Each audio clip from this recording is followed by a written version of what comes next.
Praise lord అండి. నేనే మిమ్మల్ని ఓదార్చువాడను. యెషయా 51:12.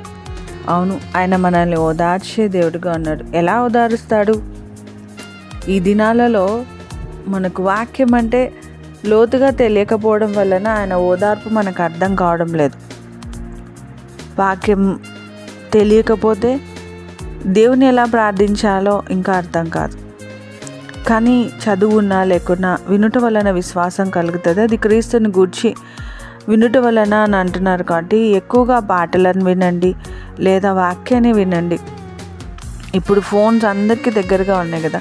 ఫోన్స్ ద్వారా నా సంఘానికి వెళ్ళా ఏ విధం చేద్దానో వాక్యాన్ని మీలో నింపుకోండి. విశ్వాసాన్ని మీలో నింపుకోగలిగితే విన్న పాటని మనం వింటూ ఉన్నప్పుడు ఆటోమేటిక్గా మనకు ఎలా వస్తుందో అలా ఆయన వాక్కును వినుట వలన విశ్వాసం కలుగుతుంది.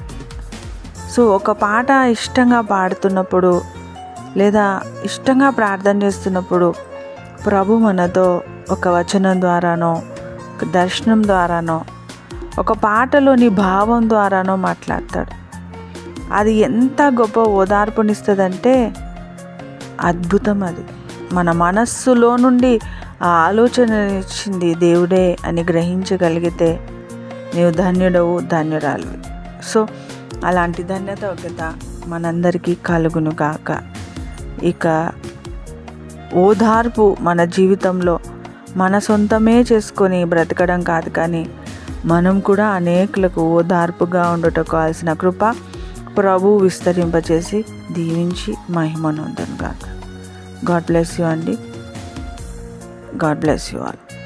ప్రభా, ఈ దిన వాగ్దానం మాలో ఫలింపచేస్తూ మేలు చేయగా మహిమనందమని యేసు నామంలో విన్న ప్రతి ఒక్కరి జీవితాలను ఆశీర్వాదంతో తండ్రి కృపతో నింపి వర్ధిల్లింపచేస్తూ నీ ఓదార్పును అందుకొని ఆస్వాదించి ధైర్యం కలిగి నిలబట్టకు సాతాను తంత్రములను ఎదిరించగలిగే శక్తిమంతులవుటకు కృప చూపిస్తూ ఎలమని యేసుక్రీస్తు నామములో ప్రార్థించి పెట్టుకుంటున్నాము తండ్రి. ఆమేన్. God bless you.